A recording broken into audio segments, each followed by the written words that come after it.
Israel Gaza में जिस तरह से हमले कर रहा है, जिस तरह से निहत्थे लोगों की जान ले रहा है, वो किसी से छिपा नहीं है। हालांकि कई देशों ने इजराइल से युद्ध विराम की मांग की, लेकिन इजराइल पीछे हटने को तैयार नहीं हुआ। इसी वजह से हूती विद्रोही गाजा वासियों की मदद के लिए आगे आए। इजराइल को हर हमले का मुंह तोड़ जवाब भी दे रहे हैं और अब तो हालात ये हो गए हैं कि गाजा में मौजूद इजरायली सैनिकों को हूती विद्रोही चुन चुन कर मार रहे हैं, जिसकी वजह से इजरायली सैनिक और पीएम नेतन्याहू की नींद उड़ी पड़ी है। इसी बीच हूतियों ने गाजा के समर्थन में आकर एक और बड़ा ऐलान कर दिया है, जिससे पूरी दुनिया हिल गई। जानकारी के मुताबिक हूती ग्रुप के सैन्य प्रवक्ता याहिया सरिया ने दुनिया के तमाम देशों को चेतावनी जारी की है। उन्होंने कहा कि दुनिया के देश इजराइल के बंदरगाहों से अपना रिश्ता तोड़ दें और व्यापार बंद करें, वरना हूती लड़ाके इजराइल के साथ व्यापार करने वाले किसी भी देश की समुद्री जहाजों को निशाना बनाने के लिए तैयार खड़े हैं। दरअसल गाजा में चल रहे युद्ध को लेकर इजराइल और हमास के बीच पिछले एक महीने में कई वार्ता हो चुकी हैं, लेकिन इन वार्ताओं से कोई हल नहीं निकला। इसी बीच यमन के हूती सशस्त्र समूह के प्रवक्ता याहिया सरिया ने एक बयान जारी किया है।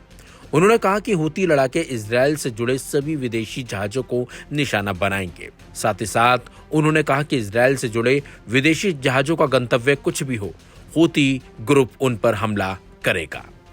याहिया सरिया ने कहा कि गाजा में इजरायली बलों की क्रूरता, नाकेबंदी और भुखमरी का बदला इस कार्रवाई के जरिए लिया जाएगा।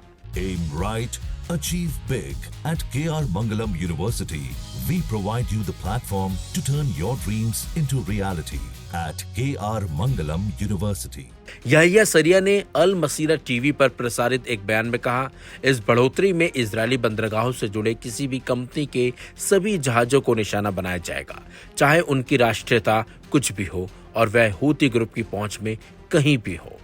याहिया सरिया ने कहा, हम सभी कंपनियों को चेतावनी देते हैं कि वे इस बयान के जारी होते ही इजरायली बंदरगाहों से अपना लेन देन बंद कर दें।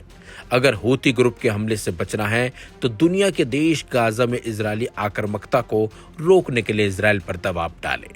गौरतलब है कि इस महीने की शुरुआत में हूतियों ने लाल सागर में 2 व्यापारिक जहाजों मैजिक सीज और इंटरनिटी सी पर हमला किया और उनको डुबो भी दिया।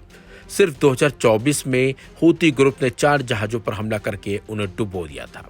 लेकिन गाजा के समर्थन में आए हूतियों ने जिस तरह से पूरी दुनिया को धमकी दे डाली है, उससे तो साफ हो गया है कि हूती विद्रोही भी इजराइल के आगे झुकने को तैयार नहीं है। हालांकि हूतियों ने साफ किया है कि अगर इजराइल पर हमले रोकने का दबाव बनाया गया तो वो इस तरीके के हमले नहीं करेंगे। फिलहाल देखना होगा दुनिया के तमाम देश इजराइल पर किस तरीके से दबाव बनाते हैं और देखना होगा इजराइल गाजा पर बमबारी रोकता है या फिर नहीं। और अगर इजराइल बमबारी नहीं रोकता है तो जिस तरह से हूतियों ने चेतावनी दी है, उससे साफ हो जाता है कि आगे गंभीर परिणाम इजराइल और इजराइल का समर्थन करने वाले देशों को भुगतने पड़ सकते हैं।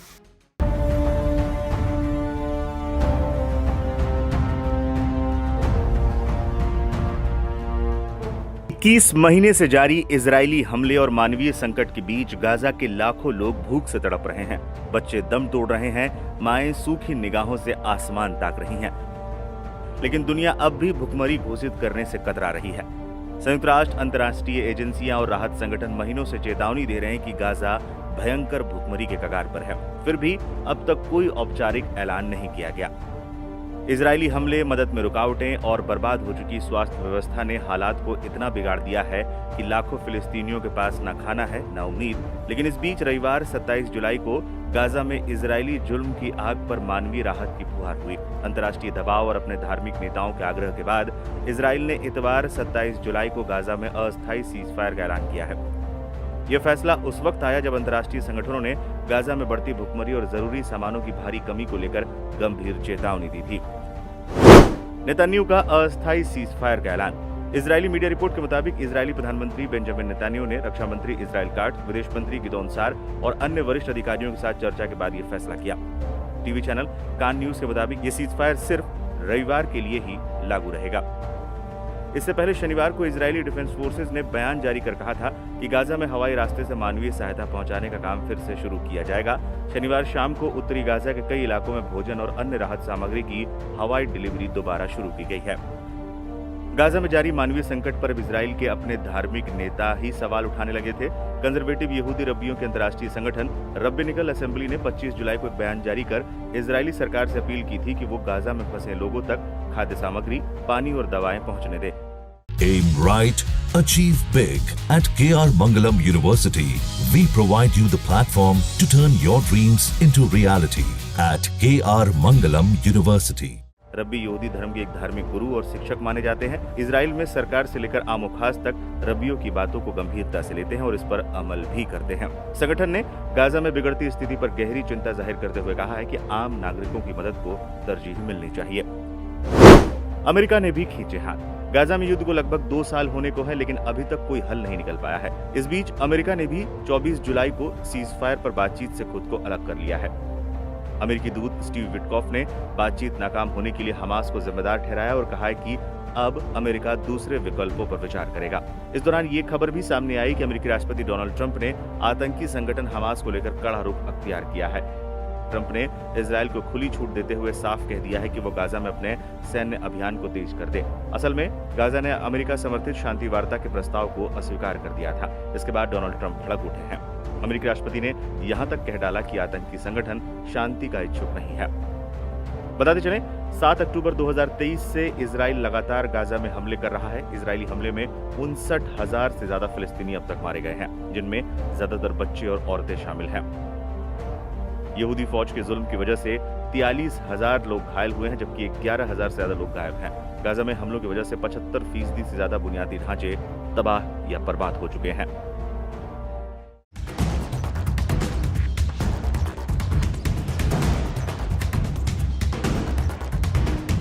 इजराइल और हमास के बीच कतर की राजधानी दोहा में चल रही युद्ध विराम वार्ता पूरी तरह से विफल हो गई है।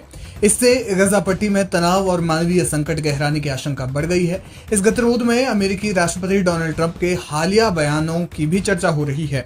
उन्होंने हमास पर समझौते में रुचि न दिखाने का आरोप लगाया। हमास ने इन बयानों को वार्ता की वास्तविकता से असंगत बताते हुए कड़ी आपत्ति जताई है। जनवरी 2025 में शुरू हुए युद्ध विराम, जिसमें 33 बंधकों की रिहाई और गजा में मानवीय सहायता की अनुमति दी गई थी, वो पूरी तरह से टूट चुका है। दोहा में आयोजित ताजा वार्ता में इसराइल ने 60 दिनों के अस्थायी युद्ध विराम का प्रस्ताव रखा, जिसमें हमास से 10 जीवित बंधकों और 18 मृत बंधकों के शवों की रिहाई के बदले फिलिस्तीनी कैदियों की रिहाई और गजा में सहायता बढ़ाने की बात कही थी। हालांकि हमास ने इस प्रस्ताव को खारिज कर स्थायी युद्ध विराम और इस्राएली सेना की पूर्ण वापसी की मांग की। इसी बीच ट्रंप ने स्कॉटलैंड रवाना होने से पहले व्हाइट हाउस में पत्रकारों से बातचीत करते हुए कहा कि हमास वास्तव में कोई समझौता नहीं करना चाहता। ऐसा लगता है कि वे मरना चाहते हैं। उन्होंने इसराइल से गजा में सैन्य कार्रवाई तेज करने का आह्वान किया।